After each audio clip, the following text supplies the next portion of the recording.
আমরা বলেছি যে আমাদের এই সাম্প্রদায়িক সম্প্রীতি হচ্ছে আমাদের সমাজের অংশ এবং সরকার এটা বজায় রাখতে দৃঢ় প্রতিজ্ঞ।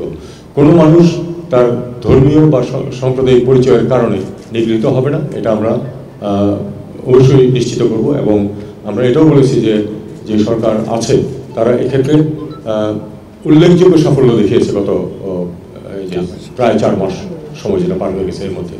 কারণ মেজর কোনো যদিও মাল মশলা ছিল অনেক বেশি গণ্ডগোল হওয়ার মতো, কিন্তু সেটাকে কিন্তু আমরা নিয়ন্ত্রণে রাখতে পেরেছি সবার সহযোগিতায়, রাজনীতিবিদরা সহ, ছাত্ররা, রাজনীতিবিদরা সবাই মিলে কিন্তু একটা আমরা পরিস্থিতি বজায় রাখতে পেরেছি যেটা সৌহার্দ্যপূর্ণ।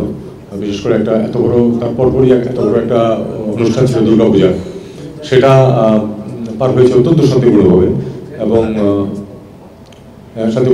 কোনো ধরনের কোনো মিসঅ্যাপ ছাড়া। একটা দুটো স্ট্রেন ঘটনা এখানে ওখানে ঘটে নাই, এটা কিন্তু যেটা আমরা বলি যে ঘটে নাই তাহলে তো সেটা সত্য বলা হবে না, ঘটেছে 2-1টা ঘটনা, কিন্তু 2-1টা ঘটনা প্রতি বছরেই 2-1টা ঘটনা ঘটে, সেটা এই সরকার হোক বা অন্য কোনো সরকার হোক ঘটে। ব্যাপারটা হলো যে সেটাকে নিয়ন্ত্রণে নেওয়া এবং যারা এই ধরনের কার্যকলাপে লিপ্ত হয় তাদেরকে তাদের জন্য শাস্তি বিধানের ব্যবস্থা করে তাদেরকে আইনের আওতায় আনা, এটাই হলো লক্ষ্য। এবং সেটা এই সরকার অত্যন্ত ডিলিজেন্সের সাথে সেটা পালন করেছে। আমি মোটামুটি এই লাইনে তাদেরকে ব্রিফ করেছি এবং আমি বলেছি যে